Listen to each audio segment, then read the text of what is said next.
Hi, everyone, and welcome to another episode of HomeTech. I'm Seth Johnson, and I am joined, as always, by Jason Griffin. Jason, how you doing? I'm doing well, Seth. How are you? Pretty good. Are you tired of CEDIA yet? A little bit. Yeah. It seems like we were only there yesterday, but I can't remember anything that I did there. So I'm glad we have these recordings to go back over. Yeah, it goes by quick, and there's been a ton of great coverage from a lot of different outlets I've been following, but I am ready to move on and put some of this stuff into practice, but I'm looking forward to recording this show. We do have one more CEDIA special here, and I do think it's going to be a fun one. We purposely saved some of these clips for our Part 2 CEDIA special. We did Part 1 last week, so definitely if you haven't tuned into that one, go back and check it out. For this week, we saved a little bit more of the light stuff. We're going to talk about some of the quirky, fun, sort of unique products that we saw out on the show floor, as well as some of the more DIY-focused offerings. And that's been a big conversation, of course, about this concept of meeting in the middle that you and I have touched on. And so we've got a lot of ground to cover. And I look forward to jumping in. I think it's a good way to wind down our CEDIA coverage. And next week, it'll be back to business as usual. Yep, definitely. We're back to covering the news beat, I suppose, which is good we have these shows because there really hasn't been too much news. The Roku has some new players out, which I think are cool. We'll have to talk about next week. But yeah, there's been a couple of stories that I've been bookmarking and look forward to diving into with you. But here we go. Let's jump in. We got a lot of ground to cover here. So let's talk CEDIA. Before we do that, though, I want to quickly thank a patron that we had come on and came on at a high level, and we really appreciate it. Richard Berry of iHummingbird down in Florida. Really, really appreciate the support for the show. Patron is a great platform if you haven't heard of it before and you're curious about potentially supporting the show. If you find what we do entertaining or informative, we'd encourage you to hop over to HomeTech.fm/support and learn a little bit more about how you could consider becoming a patron and supporter of the show. And again, we want to really thank Richard Berry for coming on and supporting the show, and it means a lot. So thanks, Richard.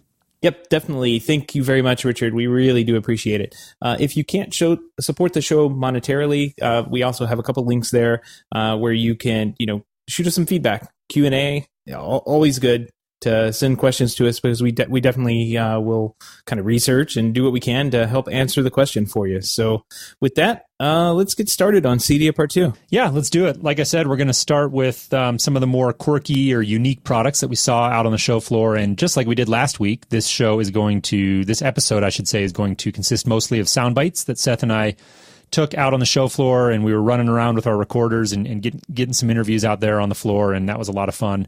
And so we're going to focus on that, and just the way things lined out here, the way we have our stories segmented. Seth, a lot of these were your clips. These were some of the beats that you were out there covering, and I think that's a lot of fun. We each had a different perspective and agenda going into the show, and I think that'll be reflected in this episode. So I look forward to diving into these with you. The first one that we have is a company called LumaStream, and I was not hugely familiar with them, I have to admit, coming into this. So give us a little bit of context and take us into the clip here. Yeah, well, LumaStream is a lighting control system.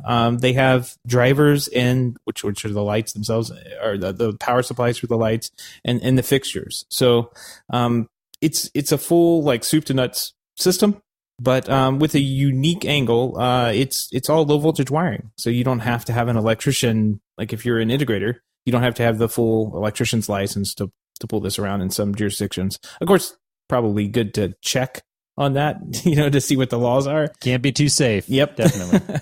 But let's go ahead and listen to Mike. I spoke with him at the show. They've been around for a couple of years, and the booth just keeps getting bigger and bigger each year. I've been watching them. So I decided to catch him this year and have a quick look-see at the product. Awesome. All right, I'm here at the LumaStream booth with Mike. Mike, how are you doing? Doing great. You having a good show so far? We're having a great show. We're going to need a bigger booth. That sounds good. So let us know a little bit about LumaStream here. This is a different type of product. This is an intelligent LED lighting system. It's a full low voltage class 2 system. It comes with a pluggable power supply that can power, dim and control up to 24 lights per power supply. That power supply can control a whole variety of lights. And we have a whole new residential line of fixtures that we're launching at CEDIA this year. Very cool, very cool. I'm looking at, this is the What is this right here? Trinity Power Supply. It's our driver. Driver, right. It contains all of our patented technology that allows you to dim and control up to 24 lights per power supply. It only consumes 2.4 amps. Oh, wow. You can put 6 of these on 120 amp circuit and power 144 lights on a single 20 volt 20 amp circuit. So our listeners who may not be electricians, normally in a house when you have a light switch and a regular light socket in the room, that's got line voltage goes with it. It's a high voltage. It'll shock you when you touch it. It's 120 volts. And that requires an electrician, actually, to hook up and install. This is something that an integrator could install without having the full EC license. Is that right? Correct. Yeah. Depending on the permitting and the jurisdiction. Yeah, of course. This has a plug that can plug in. You get an electrician to give you an outlet, and you can do the whole lighting system from there. With LEDs, everybody knows they're energy efficient, but what they don't know is that it needs very little power, low voltage DC current, and they require drivers. So instead of converting and transforming power at the fixture, we do it remotely and only distribute the power and voltages required by the LED. It's safe, it's shock-free, and fire-free. We've eliminated all the hazards, and it makes it very simple for anybody to install. Yeah, and you don't have these big giant panels either. Like this is a much smaller than what you would see in like trying to control 24 loads on a Lutron panel, for example. Exactly. Well, all those relay modules that you will find with other control systems can be eliminated, except for other line voltage items on the system. And we use DMX to control things, so it's really the number of zones that are created through DMX are limitless. Right. You don't have to rewire. Once the lights are wired to the power supply, you can create as many dim zones as possible without having to rewire anything. Every power channel has an address, and that gives you an address for every fixture or pair of fixtures on that power channel. Wow, that's very cool and very powerful, it sounds like. If anybody wants to learn a little bit more about LumaStream or get in touch with you, what's the best way they can do that? They can go to lumastream.com. Excellent. Mike, thanks very much. Thank you very much.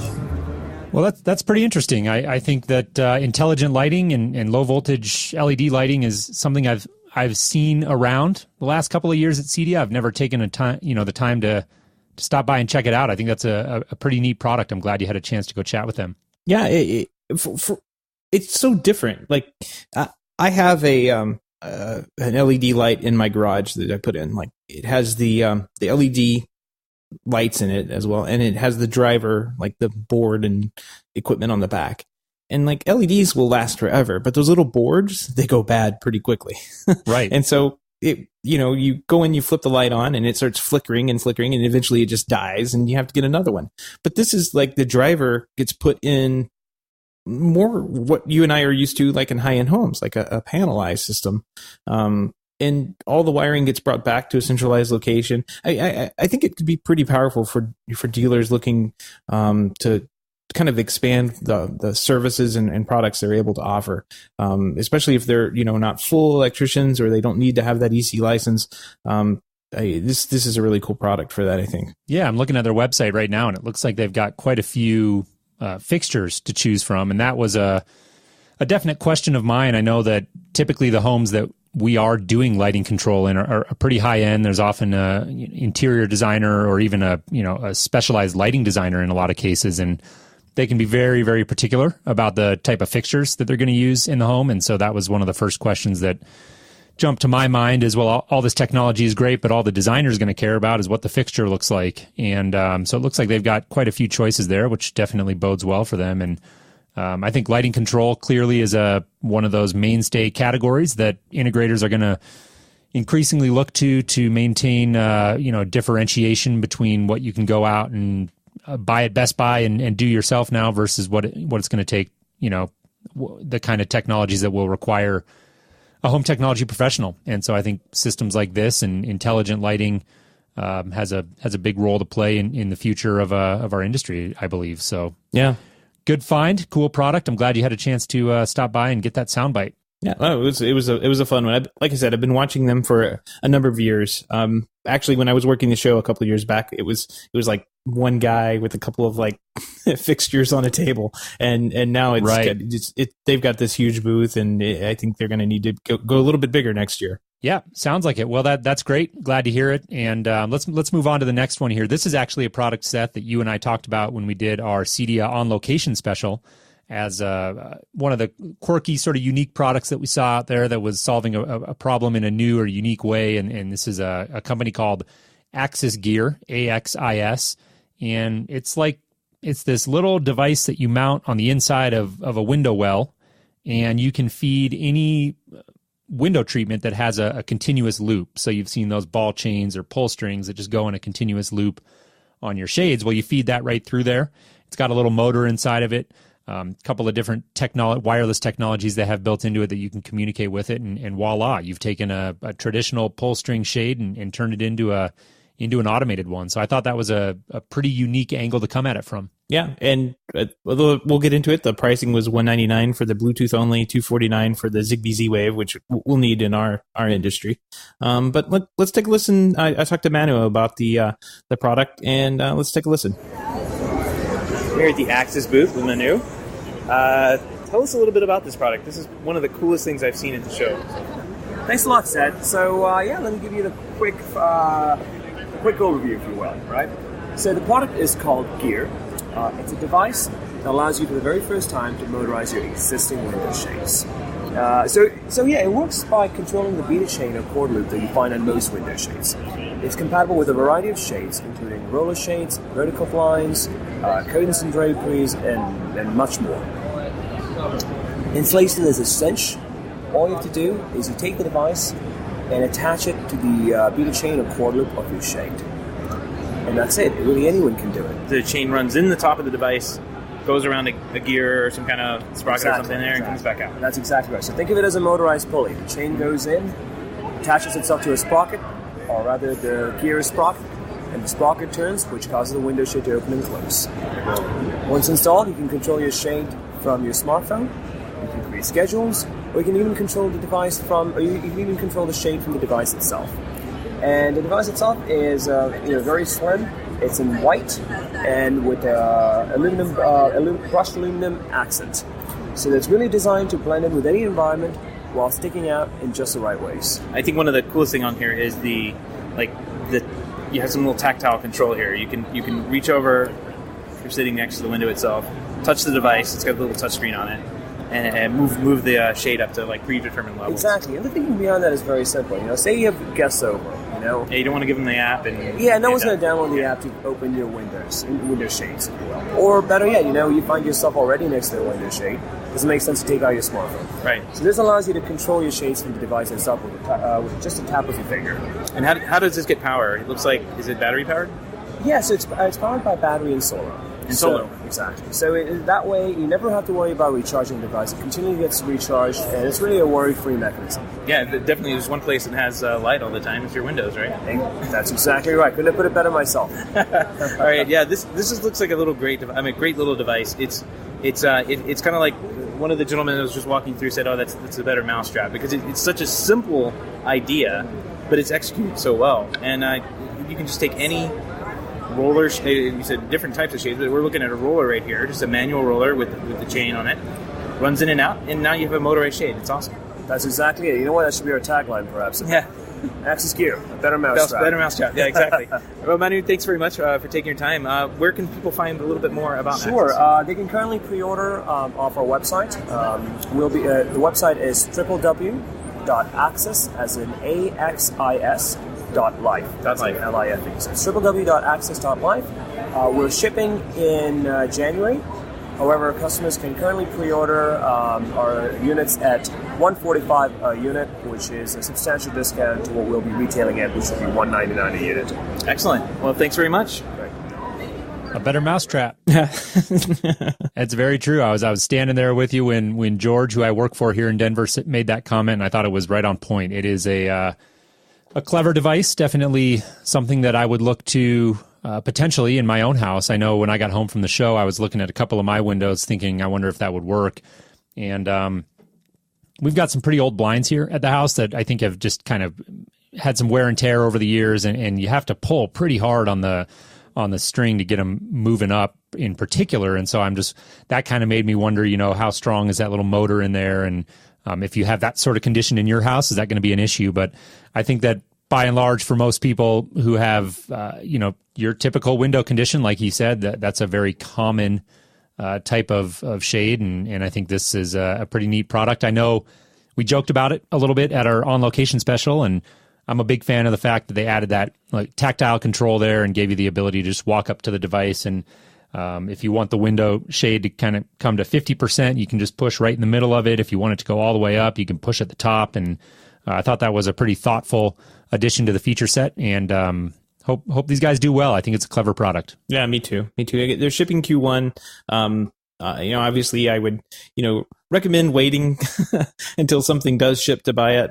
But you, like you said, you can also get that teaser rate there. I think, what was it, $149? So $50 $149. Off. Yep. And want to mention real quick, and then we'll move on to the next one. I did have a chance to chat with this company as well, and they mentioned that when they launch, they're going to have drivers for Control4, SmartThings, as well as Harmony, and they're going to be looking to do additional integrations as well. Well, the next one coming up, this one may take some time. We're going to have this gentleman on from MirrorView. His name's Robert Bishop, and he is, Jason, if you ever want to know anything about HDMI, he's your guy to talk to. He's the guy? Yep. He has figured out this really cool product that we've talked about before, but it wasn't shipping, and now it's shipping, and it's working. So this product's called MirrorView, and it is a video distribution so it's HDMI over IP video distribution system. And what we have now are very, very complicated HDMI, either HDMI matrices, like we're using the HD-Base-T systems to push out high definition over Cat5 and these little ballons on the other ends, or we're using HDMI over IP. And this is one of those systems with a little twist, and it's a little bit more. I think it's the next generation of what we're going to see for video distribution. Interesting. Yeah, I'm curious to know more about it. I'm assuming you guys probably covered a bit of ground in the clip. So let's go ahead and jump into that interview, and then we'll come back and close it out with some additional thoughts. I'm here at the MirrorView booth with Robert Bishop. Robert, looks like a pretty busy show. How are you guys doing? Oh, it's been fabulous for us. We came last year. We didn't really have a product. We had a technology. We demonstrated it. And actually won best in class and best of show. That was a big shock to us when we got back to our offices. Yeah. But now our second year, we have our product and it's finished, and basically this is it. I'm sorry you can't see that. I'm holding it right in front of the microphone now, so. But if you go to our website, you can see it. Yeah. But it's a single box, and it's both a transmitter and a receiver. So what we do is IP video distribution. So we're not an HD-Base-T matrix switch. We're an IP-based system. And in the IP world, there's two categories of products. There's ones that use JPEG technology to throw the video over the wire, and it blows up pretty big, and it gets complicated to manage. And then there are those who are doing H.264 encoding, and we're one of those. Okay. Typically, the products that are doing H.264 encoding, they suffer from latency issues, whereas the JPEG guys are fast, but they suffer with size, how much bandwidth they're taking on the wire, and then how to manage it. Right, you have to set up a pretty complicated network. Yeah. Right. So we're an H.264 guy, but our latency is just practically nothing. When you see it at the booth, and you can see it online on our website, you'll notice that it's just right there in sync. It's very, very quick, but it's also small. So our booth here, we have all these panels and all these sources running, and it's running on a 10100 switch. Right. I don't think there's a product here that's running on a 10100 switch. So that's what I want to say. I've walked through the whole floor here, and anybody who is touching HDMI these days seems to have a product that is HDMI over IP. I've seen a half dozen of them. Why wouldn't they go there? And I mean, there's people that have been in the space for a very long time, and there's people that are just coming on in the last couple of years. And now, I mean, it seems like I've seen at least 6 or 7 of them that I can name off the top of my head without, in stone throw of your booth. That's because, what makes you guys different? Well, IP won the war of video distribution a long time ago. It's just the technology to really do it inside of a local network really wasn't there. Right. As far as encoding and decoding is concerned, the JPEG approach has been there for a number of years. So there's a number of companies that came out originally, and they're still there. Mm-hmm. What makes us different is that in our little box, it's a single box, so it's one SKU, and it's both a transmitter and a receiver, and it can do both simultaneously. So if you take your HDMI source into the HDMI in port, and you take your display, which could be a TV or projector, to the HDMI out port on the box, then the boxes network with each other, so you can distribute your sources throughout the home or office if you choose to do that. The boxes talk to each other, and you can route any source to any display over the network. Now the network, so the fact that it's one box, that's unique. Right, and then That we're it does looking it at at this the box. same time, it's unique. You kind of made, well, you can't see the box, but it's about the size of an Apple TV, like the older one. It's about the same size. It's got two HDMI in, or an HDMI in and HDMI out, and some network ports. Yeah, network ports and some ports for IR Yeah. and RS-232 and stereo down mix, and then on the back there's a slip-in card, because the way that these boxes network can either be over a standard Ethernet network, so Cat 5, Cat 6, whatever, or you can network over coax wiring. Right, Or you can network wirelessly. Our stream is not heavy like the JPEG guys approach, Right. and so for us to distribute video both ways at the same time, because it does both at the same time from a box that's wireless, we can do it, and we do it quite well. Wow. So the box acts as a transmitter, it acts as a receiver, it acts as a switch, and it also acts as a wireless access point. Oh. If you're not using the wireless to distribute the video, you can use it as an access point. So Oh, that now is cool. my room, I have in my master bedroom, my wireless, my Wi-Fi sucks in my bedroom. Right. And so I put the box in there, and all of a sudden my problem's solved, because I just have the access point right there, and it's a wired connection back to my network that then allows me to get out to the internet or whatever I need to be doing. So what's different is a single box. What's different is the transport layer can be Ethernet, coax, or wireless. What's different is that we don't require a big managed switch, and we can run down in the low world, the low end world. Another thing is very different is the type of sources that we allow. Everybody just does HDMI to HDMI. But we do video casting, so like an Apple TV, you can take your phone or your tablet and cast it to our box, whether it's Apple or Android, and see it on the TV. Yep. So we have a number of display protocols that are wireless that allow us to do that. We also can take direct IP streams. So if you have an IP camera on your network and it's plugged to the switch, you can just pull that up directly. You don't have to run Right it through an onto the TV. NVR. You don't have to have a separate box, more equipment, etc. It's just there. Right. Another thing is that, let's say I have a NAS drive on my system, and I got media in a directory. I can point the box to that location, and it'll pick up all the media that's there and allow me to play it. Cover art and everything. That's correct. That's very cool. Whatever happens to be there. If there's cover art, it'll display it. If there's not, it'll just give you a generic icon. It's really cool. So that's what makes a little bit more unique too, is you have like an on-screen overlaid interface. Yeah. Okay, so the types of sources that we have is one area. Yeah. The other area is how we can control it. So on the one hand, if you want to use our remote, which is IR, or you want to use CEC, which is the manufacturer's remote, we pop up an on-screen display, and you can see the sources and select the one you want, and it will switch. And you don't need a controller at all. Right. You don't need to have any fancy switching stuff set up. Just a regular IR remote Just will do it. Our IR, so you would learn it, or the CEC with the manufacturer's remote. Yep. Or you can take your phone or your tablet and you can put our app on it, iOS or Android, and that also, I apologize for that. It's all right. We're at the we'll just show, talk so louder. we can't really control who's going to be playing their music loud.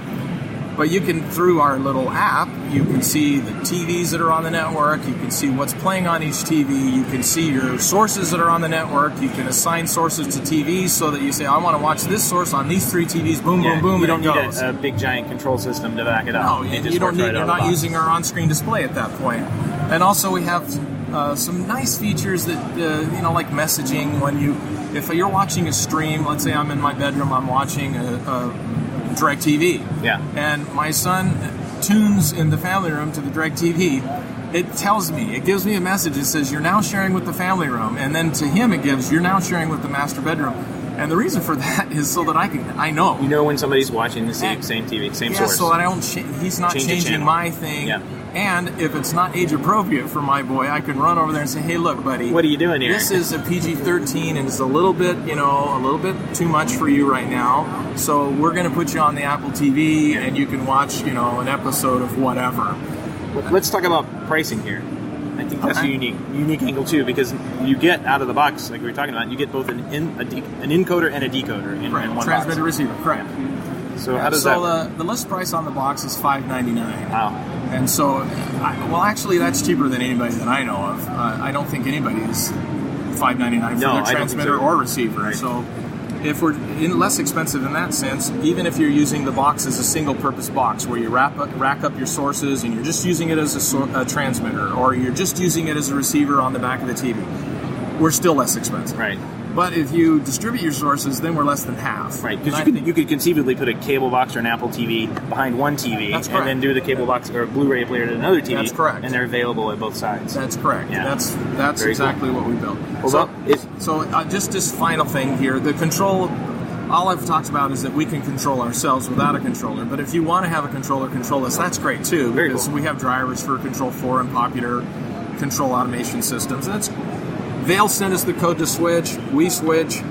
In fact, they can use our infrastructure to talk to the devices connected to us. So when they want to send an IR command to the TV connected to our box, it comes IP to us and we flash it out. Oh, that's so cool. You don't have to use any of their infrastructure. You use our infrastructure. Very cool. Yeah, I think we built something that's kind of like the freaking Swiss Army knife of video distribution, and I look at everybody and they've got a knife. Right.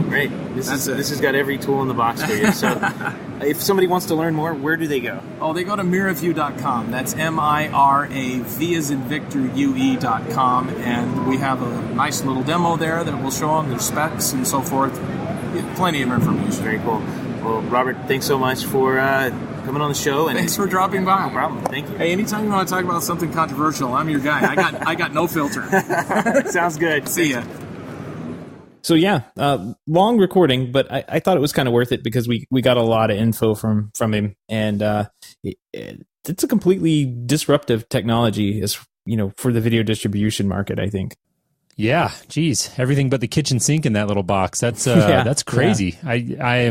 I'm shocked, honestly. You've been telling me about MirrorView for a while, and we've been considering reaching out, maybe getting them on the show, and I think it's definitely something we should look into. I'm impressed. I'm not sure how they did it. That seems like a crazy feat of engineering. The feature set in that little box at the price point is insane. Yeah, really cool. So just wonder how that's going to stand up in the wild. It almost seems too good to be true, but that's impressive. Definitely a really a cool feature set, and like you said, seems like a potentially very disruptive product. Yep, definitely. So next one I went by. I was kind of tipped off about this one by a friend of the show, Chris Bender, and it's a company called PixelGen, and these guys have come up with an interesting tool. I think if you're dealing with 4K in any kind of way, shape, or form, you should probably put this in your toolbox tomorrow. It is a little fixer. So is the best way I can describe it. Is that the scientific term? Yeah. Let's go ahead and listen to the audio, and then we'll follow up at the end. Let's jump in. Let's do it. We're here over at the PixelGen booth with Jack, looking at Pixel Drive. What is this? I don't even know. No. Actually, what this is it's an active detachable dongle for max 4K extension. What we've tried to do here is create something that's ideal for the home cinema, primarily. That's the best use case that we built this from, where you have a cable on the wall, which may be unknown as to what it was and who installed it and what kind of quality of the cable that it was. And in this situation, that we can actually look at a cable possibly where it was fine with 1080p or even the lower resolutions of 4K, like 4K SDR, the lowest resolution, the lowest specification of 4K. And maybe it was fine. But what Pixel Drive is meant to do is recover that signal through that cable and resurrect it, essentially. Bring it back to transmitter-worthy signal transmission to get to the TV to ensure that you get that long-reach application to be the highest resolution. So we're really proud of it. It comes in a 10 and a 15-meter bundle, and the retrofit isn't in standalone. Excellent. So I'm a dealer, and I go out and I sell one of these nice fancy new projectors they're talking about here at the show that cost $60,000, and I upgrade the entire theater to be 4K ready. Yeah. And I plug it all together, and I get no video. Oops. Yeah. Right. So one of the funniest things that I see is the flashing pristine image, and that's the one I always joke about. And it's I'd rather see it consistently. Maybe if I blinked and it wouldn't look so obvious, but it really is a problem. And I mean, these issues can happen with sparkles. They can happen with streaks across the screen. Actually, we're looking at it right now in this demo. It's actually timed out perfectly. for the showing off what the problems can actually be.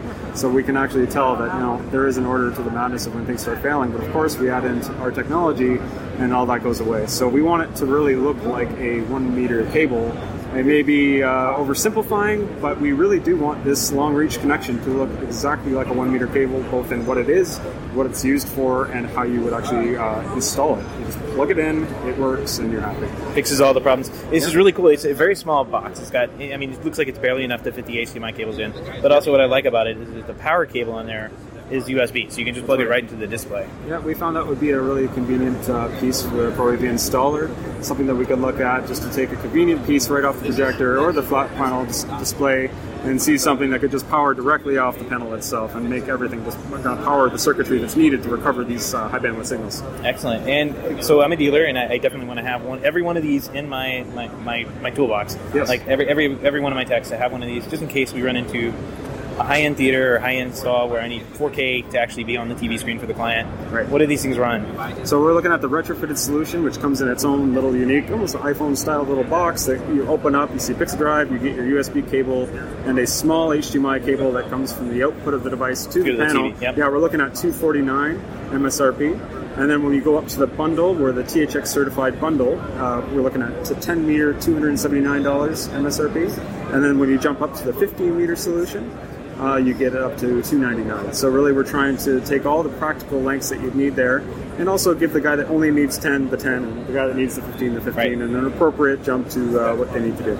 Excellent. Well, Jack, thanks very much for your time here, and we'll be looking forward to putting this in our toolbox. This is great. Well, thank you so much, and please visit us at our website at www.pixelgendesign.com or info@pixelgendesign.com for any questions you might have. Excellent. Thank you. Thank you so much. Very cool. I think that definite problem solver. We love seeing products like those. You described the scenario perfectly. It's that nightmare scenario where you have a client who's just spent a whole bunch of money and you've promised to deliver a very high performance room, and then you go to turn it on and no picture, or it does get picture, and then the first night they go to use it, no picture. And so every home technology professional listening to the show right now has been there. They know that feeling. It's the worst, and they know that with 4K coming in a very prevalent way, that's only going to become more prevalent. And so I think little problem solvers like this are, like you said, a great tool to have in your box. Yeah, and since we released this show on Friday, and it'll get into everybody's podcatchers by hopefully before the end of the day, some people may be listening to this and saying, "Wow, I really wish I had a PixelGen," because I know how those Friday installs go. They're never fun, and that's when things will break, and then you'll have problems like this. The worst. It's the worst. Anyway, so yeah, that's another good find. I think that's a pretty cool product and definitely one that we'll take a hard look at. Let's move to the next one here. This is a pretty high-end product. I know that you had a chance to go check it out. I actually was looking at the pictures afterwards and was kicking myself a little bit for not making it a priority to go check these guys out. CXC Simulations. Tell us a little about that and take us into the clip. Oh man, this is a ride for your home. So these guys, I won't get too much into it, but this is a complete car video game, not even a video game. This is a complete simulation, either car or I think they had a jet fighter simulation, and they were also using the Oculus Rift which is the VR simulation on one side. But the thing is, you strap into this chair, and it has actuators just like a Disney World ride, and it moves you around as you're moving. Really cool, very cool. So let's just take a listen, and then we'll come back and talk about it. I'm here at the CXC Simulations booth with Chris. Chris, how are you doing? I'm doing pretty good. Looks like this booth has been busy the entire show, so it looks like you guys had a pretty good show. Yeah, no breaks for us. It's been slammed. This has been a great show for us, actually, because it's kind of our coming out to this type of market, become more from the professional training side. Yeah. So it's kind of nice to be able to show that we can productize a training tool and make it easy enough to use for the home. Right.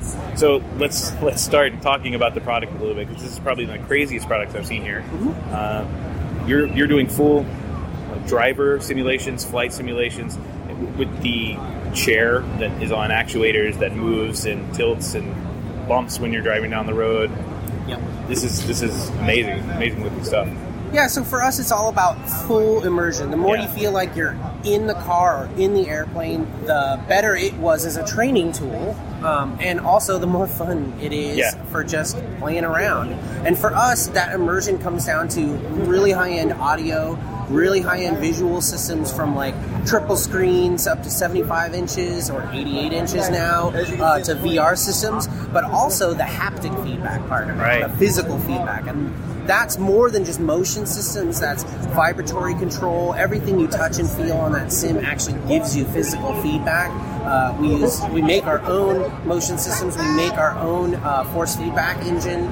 We use seatbelt tensioners. Oh, wow. And we have like a hydraulic pedal set, so because nothing feels like a hydraulic brake pedal. Right. So we agonize over all the little haptic details too. Yeah. So the big thing right now in the world of like immersion is virtual reality, and I noticed you guys had an Oculus set over there. Yep. And you're running, a setup where somebody turns their head, you can see what they're looking at on the screen. And of course, to them, it looks like they're really in the environment. And that I've heard is great. But you guys are also doing the physical haptic feel to everything as you go along. Yeah, I mean, the brain is a tricky thing. It knows when something's missing. Right. And, the visual systems with Oculus and HTC are fantastic, but when you're missing that physical detail, you're automatically separated from that. So for us, again, when it comes down to all those little tiny haptic details, it really fills in the picture. Right. I really call it the transportation device. It takes you right to the car. Right. Right. I'm in the car, no longer on the show floor, and when people talk to me, it's very weird, because I feel like I'm in a race car. Right, yeah. And the simulations do look, I'm looking at these giant, these 75-inch screens. There's three of them wrapped around someone in a chair that's just like, this is probably what Disney World rides look like if you took all the little fancy covers off of them. This looks real. I can't really... there's rain hitting the windows on these things as they drive down. This is really cool stuff. And I can see getting lost in this pretty easily. Oh, yeah. You spend hours, and then you get out, and you're drenched in sweat, because you're like, wow, that was really physical. Yeah, absolutely. Well, Chris, tell us a little bit about if somebody's interested in getting one of these into one of their clients' hands, where can they go to find out a little bit more about CXC? The best place is to go to our website, cxcsimulations.com. There you can learn all about the company, our history, where we come from. We come from racing and flight training, and you can configure a system using our configurator tool on our website, so you can see the base model, and as you add bits and pieces, you can see what that does for the simulator, and all our pricing is there. Very cool. Very good. Well, Chris, thanks very much. I'll let you get back to it. It looks like the booth is filling back up. So have a good show. My pleasure. Right, thanks. Wow. So 2 thoughts. 1, I will not miss these guys at CEDIA next year. And 2, that would be a really fun company to work for. Oh, yeah. That is very cool. Picture this thing in the show notes. Like this was an amazing setup. And they had 3 of these things set up, and I walked around and watched them all. I really wish I had taken the time to hop in one of the chairs and driven around, and you could hear the car running in the background there. It was really cool. Yeah, and I think that's awesome that they come from a background of training, so really deeply embedded in that simulation space. So I'm sure that really comes through in the quality and the experience of using one of these things. And I'm like you, I walked by it a number of times. There was always a bunch of people standing there, always somebody sitting in the chair doing it, and I kept telling myself, man, I should really try to make some time to do that, and I never did. I regret it. It sounds like a really cool technology, and definitely something that I'll put on my must-do list for next year. Yep, me too. I've got one more kind of out there product, and this is more, I guess, kind of falls in the high-end space, but it's a company called Vigilant, and I think I've mentioned them here a couple times before, but these guys are doing like analytics built into security cameras, so they can actually detect, if a person is walking through the field of view of the camera. Normally you just get, hey, there's motion here, but if a tree blows, you get, hey, there's motion here normally. This time it can detect if it's a person, a car, an animal. It has all sorts of features built into these things.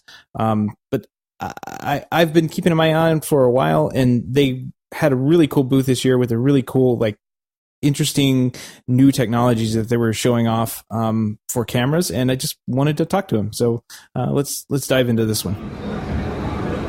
All right, I'm at the Vigilant booth with the Ricky Pinchoff. How's it going? Doing pretty good. Been a great show. All right. Well, yeah, you guys are super busy, and I just kind of snuck in here, and there's like a little lull. So let's get something recorded.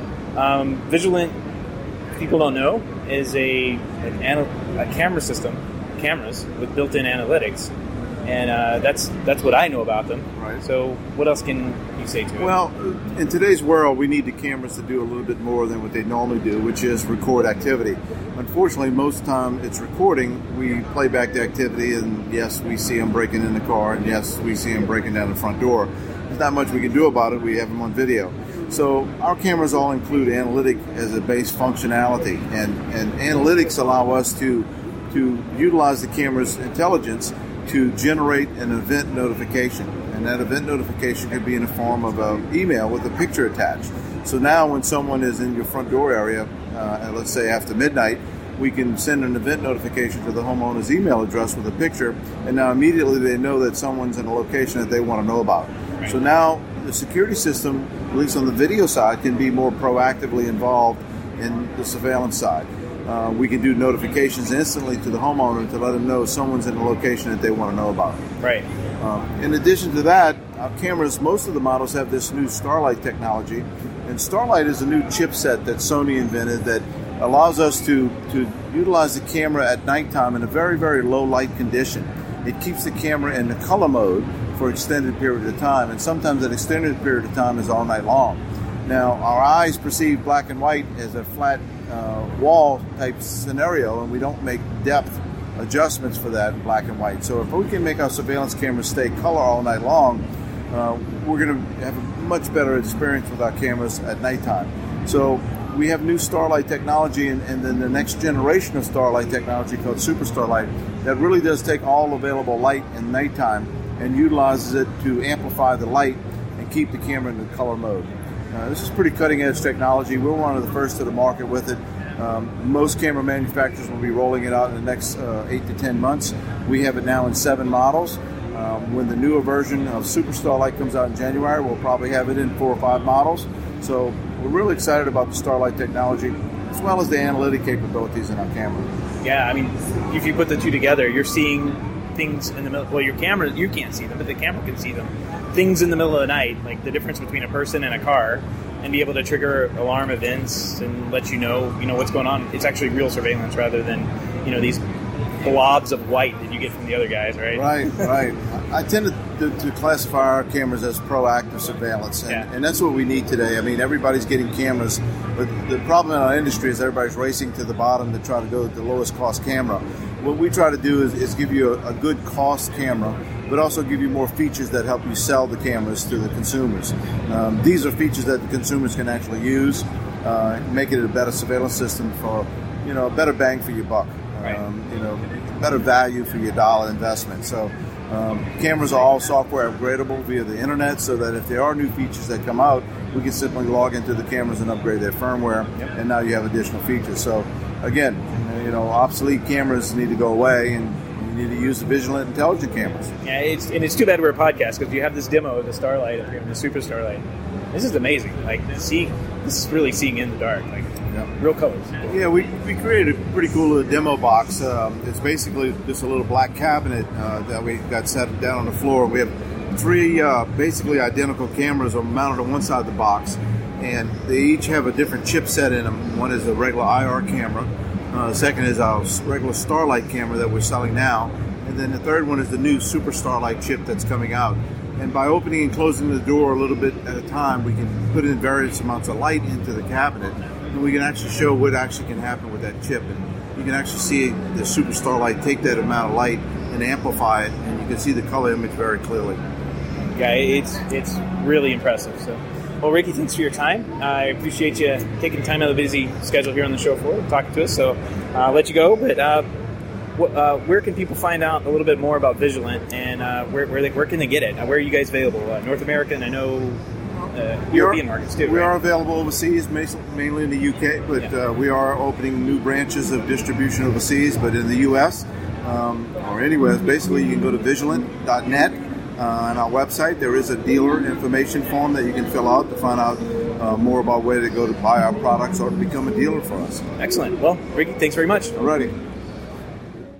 Very cool. That's a neat concept. I like the term he used, proactive surveillance. I do think that's a clear flaw with a lot of surveillance systems. You know, we'll put them in sometimes. We don't do a ton of surveillance, but we definitely do it on occasion. And, you know, it's as much for a deterrent as anything else, because typically, like he said, you get the footage, but you're not getting a whole lot with that. And if you can make out a face, you know, you're pretty lucky. And so surveillance is one of those things that it's good to have, but can be sort of a limited model. And I love what these guys are doing with that added intelligence. I think is interesting. The surveillance stuff I've always installed is really just boring. Like, you put a camera up, you point it in a direction, you mask off all the palm trees and the swimming pool, and then you're left with like this little sliver of, you know, motion detection area that may never actually pick anybody up, or even if it like pointed out towards the driveway, it's at night, like the bugs get up in there, and it's just like this white blob of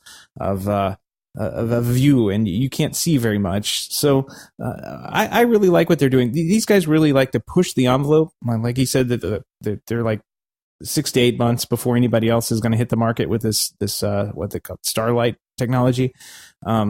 And they're already moving on to the new models for January. So if you do a lot of security or surveillance stuff, I would, or you know, just want to sell it as a premium and have something better than like the little, like, I don't want to point any fingers, but like the lowest cost denominator type thing. Like these guys really do have some cool stuff. They have drivers for Control4 and Crestron for their cameras. Like it's really cool stuff. So check it out. Yeah, it's pretty neat. I think you did a great job there finding some unique products and different, you know, companies coming at problems from a different angle. So I really had a good time listening to those. Let's move on to our last and final segment of CEDIA 2016 coverage here. We're going to wind down this show with a number of sound bites that really reflect this influence of DIY on the CEDIA space. And we've been talking about that for a couple of years, but really we felt like this year was the first time that we've seen, in my opinion, a significant effort from a lot of these companies to embrace the CEDIA integrator in a meaningful way.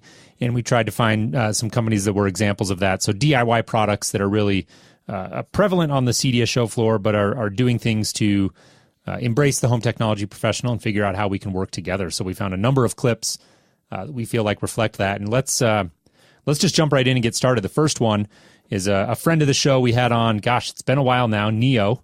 And they've got this great, cool, like handheld remote that we're all really anxious for them to start shipping. It was great to get to meet those guys in person, get to hold the remote in my hand for the first time. Beautiful product. Really hoping they can get that to market soon. And without me, you know, saying anything more, let's jump into the clip, and then we can come back and add some comments.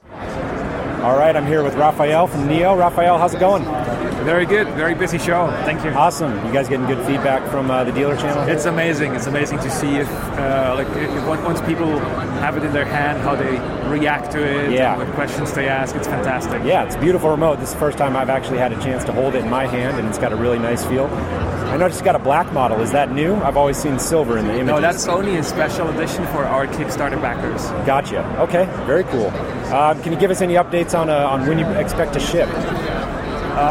We are just in the final stages of mass production.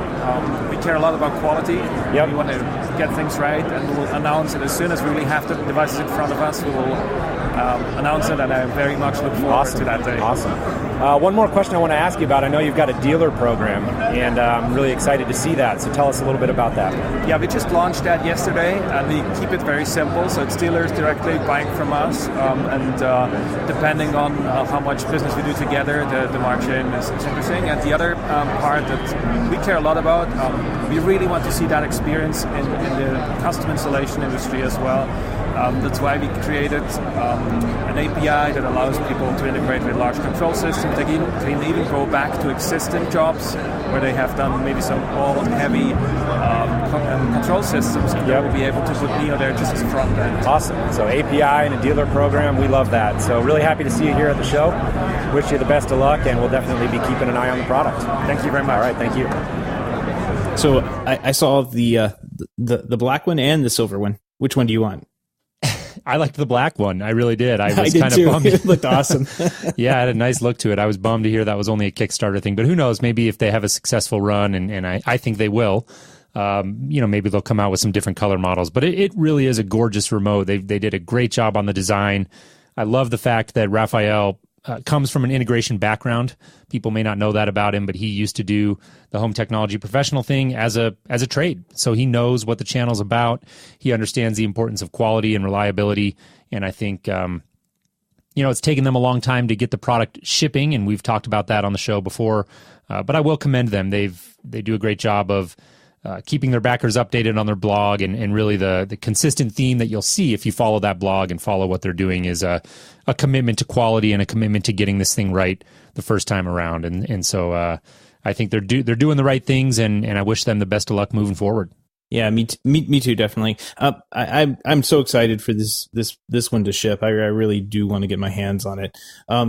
There's one quick thing I saw that they were showing off, and I don't think it's got very much coverage, but he was showing off Plex integration. So they actually have integration with Plex right on the remote. Like you can flip through if you have a Plex media server, which now has a cloud option. This is getting crazy. We're gonna have to talk about this thing. But you get all your cover art right on your remote. Yeah, you find the movie you want to hit it play, and it plays the movie on your screen. Really cool. Yeah, they were showing that on the floor. It had the full two-way feedback, and it looked really, really slick. And so I think, like I said, these guys are doing a lot of things right, and could be a definite game changer in terms of just the DIY handheld remote. There's not a ton of options out there right now. There are a few, but these guys are one to watch. So with that said, let's move to the next clip here. I had a chance to stop by the Eero booth, and Eero to me is an interesting story because they're, again, one of these companies that very DIY, consumer-focused. Kickstarter, I believe, was where I first heard of these guys. It could have been Indiegogo. I can't remember. But in any event, that's their background. And they were on the CEDIA show floor. We talked about it. I believe going into the show, they've got a partnership with Access Networks that I thought was interesting. I don't think we got into that in my soundbite here. But in any event, I think it's interesting to see they're taking a unique approach to Wi-Fi, and to see them out on the show floor and find out what they were doing. It was fun to stop by. So let's jump into that sound clip right now. I am joined here by Maya from Eero. How's it going? It's going great. Thanks for stopping by. Yeah, you got it. Have you had a good show? It's been an awesome show for us. Yeah, yep, first year at CEDIA, so it was great. Well, yeah, so speaking of that, that's kind of one of the core themes we're looking at this year. We've got companies like Eero, who I think it's probably fair to say at your core you're a consumer product, but you're here at the CEDIA show floor and you're dealing with integrators and home technology professionals. And how have you found that synergy? It's been really great. The pro installer community is really important for us. Having a really good network in your home is key to so many products now that are internet connected. Right. Products you have in the corner of your home, whether it's a smart camera that's sitting outside, or whether it's a thermostat in the front of your home, places that maybe traditionally haven't been able to get Wi-Fi and have had installers having constant callbacks for products not working properly. A good network can really fix that. Yeah, definitely. And so you guys are partnering up, I think, in a sense, with Access Networks, right? Yep, Can you tell me anything about that? Yep, we have signed partnerships with Access and Catalyst as our distributors. They're working with regional distributors as well to sell to the end dealers. Great. Yeah. And so what else, for somebody who's listening who may not know, what is it that Eero, what's your secret sauce? Yeah, so Eero is a whole home Wi-Fi system. So instead of having a single router in one corner of your home, we have multiple access points distributed throughout the house. They all talk to each other and create a mesh network. So basically you have really fast, reliable Wi-Fi in every corner of the home instead of rooms and just in proximity to a router. Right. Well, the product looks beautiful, and I hope you guys have had a great show. We wish you the best of luck. Thank you very much. All right, Thanks for coming by. Thank you. A little bit of the show floor there. Yeah, with all of them, right? Yeah, it's a tough recording environment, but yeah, that's good. I had forgotten that I did get a chance to ask her about the Access Networks partnership. I think that's interesting. Access Networks has a very solid reputation in the industry. I know that I worked a lot with them out when I lived in Los Angeles, and they're a big player. And so for them to get behind Eero and put their stamp on it, so to speak, I think bodes well for the company. Definitely got my attention and makes me want to give them a harder look. I don't know that it's a product we're going to use in many of our installations, but perhaps in a a small retrofit environment or something that we're doing, like for a trade partner, sometimes the builder will call you up and say, hey, come out, fit my personal house. Having solutions like this that are robust and affordable and easy to install is a really great thing to have in your tool belt. So definitely one that we'll be taking a look at. Yeah, I completely agree. And I've heard nothing but good things about Eero. So with the access networks getting on board, I mean, what else do they sell? Ruckus? It's like, right. I mean, yeah, two opposite ends of the spectrum there. Well, I mean, not opposite ends if it works, like it's True. still quality True. product. So I price think point that, wise though. Yeah, price, definitely. But I think it's just something to keep an eye on, and definitely a product I'll be eyeballing. I don't really need more Wi-Fi coverage in my house. It seems to cover fine with just one. But I there are plenty of people out there who have issues with the single access point, and this is a good solution from all accounts. Well, and I think that's going to be the challenge for Eero and a lot of these other companies who are coming at Wi-Fi. This is a new thing where companies are reinventing Wi-Fi, and what's old is new again. And I think the challenge is going to be that for a lot of the homes where a target buyer of theirs might consider purchasing that technology, these people are living in smaller homes, starter homes, that sort of thing, where, quite frankly, the Comcast provided router may kick off enough Wi-Fi for them, and they may not have any issue with it or have a perceived need. Now, whether or not Eero would boost the performance of that network is kind of tangential, right? Because if the client doesn't perceive a need, then really that's all that matters. And so I think that will be a challenge for some of these companies. But I think all in all, having better Wi-Fi in the home clearly is something that most people could benefit from. And if they can get over that hump from a marketing perspective, I think they've got a good road ahead. Yep, definitely. You know what's funny? I'm seeing Comcast, Verizon, or not Verizon, but Frontier now. They're offering like Wi-Fi extenders because they know that the single access point doesn't work in most of the houses that they're in. Interesting. Yeah, they're offering that as an add-on. So it'll be an extra $5 a month for a Wi-Fi extender. Really? Yep. Of course. I should have assumed that. Yep. Yeah. Anything to get that extra $5 a month. That's it. All right. Well, let's move on to the next one here. I got a chance to stop by and talk to the folks over at Ring, and they were showing a product that to me, we've hinted at it a couple times, and it's one that I definitely want to bring in-house and kick the tires on when they're shipping, and it was the Ring Elite. So I think everybody listening has heard of Ring before. It's a video doorbell, really one of the pioneers in that space, and one of my big qualms with their products and specifying them has always been just hesitancy about the reliability of Wi-Fi on the exterior of the house. And so the Ring Elite, which they were showing on the show floor, has a hardwired PoE connection, which I think is a very big deal in my world at least, and I was excited to see that. So I had a chance to stop by, chat with them about that and about their relationship with the CEDIA channel. So let's jump into that clip right now. I'm over here at the Ring booth with Hugh. Hugh, how's the show been? Show's been very exciting. This is the third day of the show. The first day was very busy. Yep. Couldn't keep up with the traffic at the booth. Yesterday was very busy. Today's a little slow like the third day usually is, right? It's a weekend. People are wrapping up and getting home to families. That's right. No, I wanted to come by. I think that, the big thing for me coming by this booth is the Ring Elite, the new kind of more professional, I would say, I guess, doorbell. I would agree with that, yeah. How would you describe that, and tell us why it's important to the CEDIA channel? Right, so this is designed exactly for the CEDIA channel. This is absolutely not a DIY product. It's not a product you could put on a retail store shelf and expect a home consumer to install it themselves. It's a one-gang Pro doorbell. It's got a hardwired Ethernet input, so it has power over Ethernet. So any of the small issues a consumer might have encountered with a wireless Wi-Fi getting through the front of the house, getting to the doorbell, getting to a courtyard. Now with a Cat5 run from their router to wherever their doorbell is, and with the PoE injector that we will provide in the package, this device will be completely foolproof and set up with a wired signal, and you won't have any of those dropouts that you might have previously with some of the more DIY products. And that's a big deal, and I've been telling everyone I've been talking to about it that I think that's having that Ethernet and that PoE is great. Right. We love it.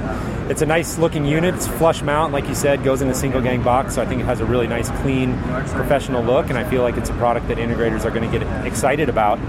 We were talking about, before we hit record here, and this is kind of one of the key themes of the show, is companies like Ring that at your core, at the outset at least, very consumer-focused company, now kind of meeting us in the middle as integrators and giving us a product that we can really work with. And just talk about the feedback you've been getting and generally how important you see the synergy between Ring and the average CEDIA integrator. Right. So the integrators, we've been showing the beta units here for the Elite since Thursday, and they've been very pleased with it. They're pleased with the performance of it, the packaging. It'll have 4 color faceplates with it. With it, there will be metal and not plastic, so it'll be a very good-looking appearance, a very high-end look, and obviously custom install, so it's right up their alley. They can pull Cat 5 if they need to. And we've got step product from the original doorbell, which is very DIY-able, although these integrators do sell a lot of those and install them. There's an intimidation factor from the consumer about the whole internet and IoT thing, so some installers have embraced that. And then we came out with the Pro earlier this year, which I call that less DIY-able because that has a power pack that has to go on the transformer in the house. So a lot of the custom integrators you see at the show, a lot of distributors here have embraced that product. And this is just a further evolution of pushing that to a product that's specifically for this market, and the retailers would not even be able to sell or service. It would be a poor experience for them.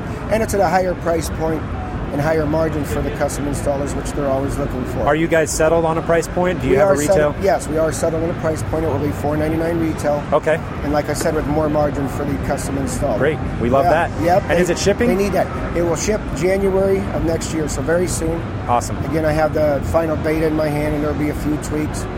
The guys we've met have had some really good suggestions, and we'll continue to refine it, and it will ship, and at CES we'll certainly have workable, sellable products at that time. Awesome. I love it, and I appreciate you taking a minute to chat with me, and good luck with what's left of the show here. Thank you very much. All right, thank Appreciate you. it. So what'd you think, Seth?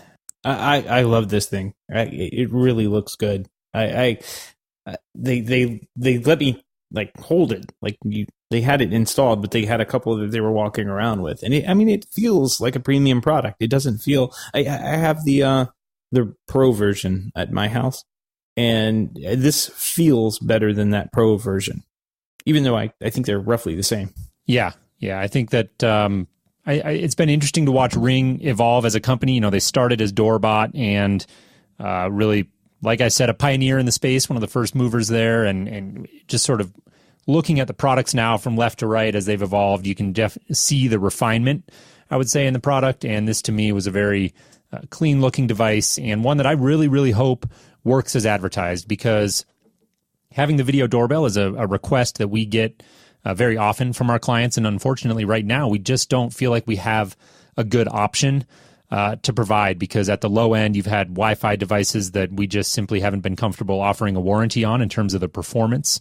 And then on the other end of the spectrum, you've got some very high-end custom stuff that we can do, but that gets really expensive, and there's a lot of coordination. And so, those are great in certain environments, but they're overkill in a lot of others. And just to have a simple product that we can put in to fit that need, I don't personally, as an integrator, feel like I have to make a ton of margin on the product. If I can just fit that need, put it in, be done with it, and move on, we'll go make our money on speakers and high-end projectors and displays and all that. There's plenty of ways that we can add a ton of value to the home. I just need to be able to check off this one little box that it seems like more and more homeowners are asking for, and that right now I just don't have a great solution for. Yeah, and if it works, it works. I mean, some of the high-end ones you're talking about that cost a ton of money, they're also not maintenance free, should I say? And that's a diplomatic way of putting it. Well, I've had this Ring for a couple months now, and I'm totally happy with it. It really hasn't had too many problems outside the first one I had to ship back to them. But that kind of seems like my curse with products. It's generally the first one I get is bad, so I'm going to send it back. But well, better you than your clients, I guess. Yep, absolutely. And at the end of the day, if this thing is on a it's a PoE device, so if you put it on a PoE switch, you put a device like IHG in there that can integrate with that switch, you've got the ability to do PoE resets at a port level. Then you're talking, your worst case scenario, client calls you, hey, it's not working. You zap that port probably 9.5 times out of 10. That's going to fix the problem. Just give it a quick reboot. And so, like I said, I'm excited for the product. I really hope it works as advertised. I would love nothing more than just to have a product that I know and trust and is simple and uncomplicated that I can just put in. And like I said, check that box off, be the one-stop shop for that solution, and then move on. Yep. definitely. I wonder how they're going to. They've been on this security tick for a while, right? So I wonder how they're going to justify, bringing a network cable and sticking it out the doorbell. Like you can secure that network cable by using a managed switch and MAC address reservation for that port, but that's going to be kind of tough sell for me.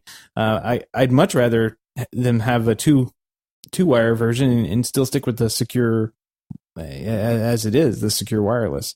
I do think that's a big selling point for them. Yeah, it's interesting. I hadn't really it can go both ways. Thought too deeply about that. I guess you do bring up a great point. If you're running an Ethernet cable, a live Ethernet connection out to the video doorbell, somebody could just pop a couple screws off and plug in a device, and they're on your network with no need for a password. So I think you bring up a great point, but I think that's speaking to the value that a home technology professional is going to add above and beyond just making a few dollars on the product. We should be selling on that sort of thing exactly, right? We are the professional.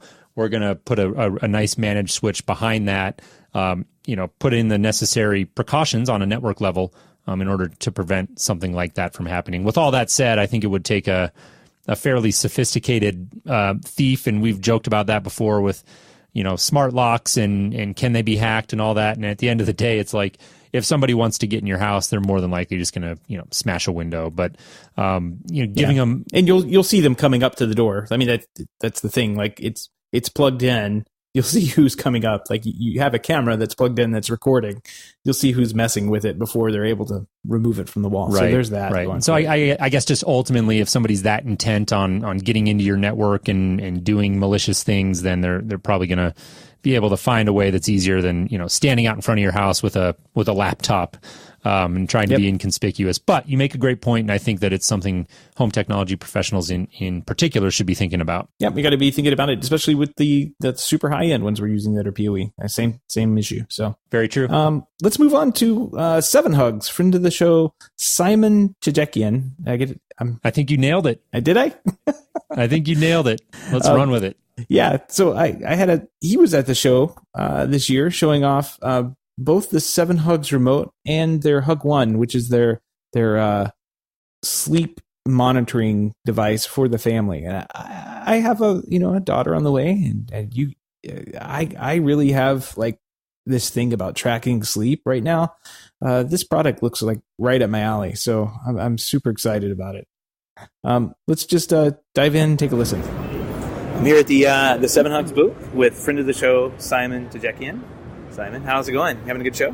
Yeah, perfect show. Thank you very much. So it has been the first time we came at CEDIA, and it has been great because we have met a lot of integrators and builders, and they are getting a lot of interest with our products. So the Hug One is smart remote. Yeah. So you've got 2 products on the table here. The first one we talked a little bit on the show is the Hug One. Let's dive deep into that, because when I came by and saw this, I sent a picture to my wife. I'm like, you have to buy this. Please buy this. I sent it, just have it ready when I get home. So I'm hoping when I get home there'll be a Hug One, and it's available right now on Amazon. Yeah, definitely. So Hug One is a sleep tracking device for a whole family. That's the only solution that can track sleep for anyone in the home, including children. I really wanted to develop an easy solution for parents to track the sleep and help them actually teach good sleep habits for children, because sleep is crucial, and 7 out of 10 kids don't sleep enough, and that's very, very important to track. So the Hug One is an extremely easy solution with a hub and small sensors that you put in each bed. It also connects to over home automation devices like the U light, so you can actually control the lights in your bedroom. You can also control your Nest thermostat, so automatically to lower down the temperature in your home when everyone is sleeping. So really, it's a really complete solution with integration of Amazon Alexa and Eve we just announced. Mm-hmm. It's available on Amazon.com at $179 for 2 sensors, and it's possible to buy additional sensors for $49. Right, and you were showing me yesterday, it is a simple solution. You were showing me yesterday how it all set up and everything. It's just walks through step by step on the app. Simple, easy to use. You connect to it by Wi-Fi. Yeah. put your Wi-Fi credentials in, and it logs onto your network, and you're done. Yeah, So we really so- wanted the extremely simple solution with nothing to wear. It's just a sensor you put in the bed. You don't have to recharge it. You don't have to synchronize the data. It's all seamless for a user. Yeah. Right, very good. Well, the second product we have here is the smart remote. We talked about this a little bit on the show that you were on. What's new with the smart remote here? Yeah, so the smart remote, we had a huge amount of feedback from our community. We are starting to get a massive community, in fact, of people really expecting the remote to be launching. Actually, we are going to launch in a few weeks. So stay tuned and check our website at remote.7x.com. We are going to announce several features on launch date, actually very interesting features. But for now, what I can tell is that following the feedback of our community, we just added the infrared control possibility. So we can actually control anything in the home which is infrared. That means hundreds or thousands of devices in the home, inside the home. That's, of course, on top of all the connectivity we provide with Wi-Fi and Bluetooth devices. Excellent. So you said keep an eye out on this for the next couple of weeks, and shipping possibly... So we're probably going to ship in Q1 2017. That's going to be March 2017. On launch date, we'll announce a shipment date, a precise shipment date. Yeah. Oh, great. Excellent. So it's... Oh, man, I can't wait to see this. So, two really cool products here. And Simon, really appreciate your time on the show for it. Thank you very much. Thanks very much. Thank you. Thanks. Well, there you have it. The smart remote, I think, is a really, really cool product, and another one that I, just like Neo, really hope comes through. I hope they can get this thing shipping. We did have Simon on the show at one point, and really think that they've got a great sort of mission and mindset about how the smart home should be simpler and more beneficial. And they're a bunch of family guys. I know there was some conversation on the episode we had him on about the origin of the name 7 Hugs, and it all had to do with their kids. And so I think that really speaks to the Hug One product, which sounds like you're very interested in. I have to ask, did your wife get you one? She doesn't listen to me. It's in my shopping cart right now. Well, so. You tried. Yeah, it's got a couple things that I mean, besides sleep, it also does like air quality and that kind of thing, like indoor temperature, humidity. I had just bought a Canary and was kind of testing it out. It's got a camera built into it, so it has the camera, but it doesn't have the sleep tracking. And now I'm kind of like, I could return the Canary and get this, but I kind of like having the camera. So I don't know. Maybe I'll end up with them both. Right. Well, the 7 Hugs, the smart remote, is really cool. I won't try to describe it on air, but definitely if you've never seen it before, I would encourage you to go check out their website. Very unique approach, and love the fact that they added IR. I think he mentioned they got a lot of feedback, and that to me was a pretty obvious choice for them to go ahead and move forward with that. I think it fits too perfectly into the living room, and as a way to control your TV and perhaps your cable box or whatever. I think it was screaming for that. So I'm glad they decided to add that, and we'll definitely be keeping an eye on these guys. Yep. Well, last but definitely not least, we've got Sonos, Jason. Yeah, I thought this was kind of a fitting place to wrap up. They've been a mainstay at CEDIA for a while now, and interesting trends to watch with them. And I think this year it was interesting to talk to them because that we've finally got something to work with out of Sonos, right, Seth? I mean, how are you feeling about the company? I know you've been kind of on the fence and not sure. I don't know if you even stopped by the booth this year. I walked through it. I'm really not a fan of what they've done with their API. I think it's not going to serve our industry very well, and I really do think a lot of people are going to start looking elsewhere for a product that they can integrate with and use and sell, and two, a company that really wants to look like they want to work with them. Unfortunately, yeah. I say that having like $1,600 worth of Sonos equipment in my house, that's not going away. But this favorites only integration that they announced at CEDIA is just a joke. And we were looking for a real API. You want a real API? Walk over to the Nuvo booth, see what they're doing. Walk over to Denon Hios, see what they're doing. Those companies came out of nowhere. Well, not really out of nowhere. Nuvo's been around, Denon's been around, but they came out with a product that has an API that does what we're looking for it to do, and Sonos is just dragging their feet. Half-hearted. There's no excuse for them to have done such a basic integration with what is arguably one of the best and most advanced audio systems on the planet right now. It's Right. just a joke. Right. Well, no, you make some valid points. I did have a chance to stop by and chat with them. So let's jump into the sound clip. We'll come back and close it out with some thoughts, and then we'll wrap up the episode here. I'm joined by Dane from Sonos. Dane, how's it going? Doing well. How are you? I'm doing great. Are you having a good show? We're having a great show. Awesome. Well, the booth looks very busy. Thanks. To no one's surprise. And, Sonos has been a mainstay here at CEDIA for years, but I do feel like some things have changed now with the new API. I'd love to hear you talk about how you think that's a big deal here for the CEDIA channel. Yeah, for sure. And we've long been about filling every home with music. And more recently, we've been talking about being the sound platform for the connected home. And the only way to do that is to work with our partners. And we have such a great lineup of partners. So most recently, we announced voice control with Alexa is coming to Sonos. So you'll be able to control Sonos speakers throughout your home with your voice. We also announced direct control with Spotify. So you can control Sonos speakers throughout the home directly from your Spotify app, which is really cool. So it's just really making it as easy as possible for people to listen to music out loud at home. Which leads us to what we're really talking about and showing here at CEDIA, which is the direct integrations with really the leaders in this space. So Crestron, Lutron, Savant, Control4, iPort. And what you'll find is the Sonos experience seamlessly integrated with with the panels, with the remote control. So it's really all about making it as simple as the touch of a button to be listening to music out loud. So I like that, the idea of kind of becoming a platform. Absolutely. Really, and we love it. It's a great solution, and we love having those extra integration options really to add some extra value there. So you mentioned the Amazon Echo integration. I noticed that you're not showing that here on the floor. What's the latest with that?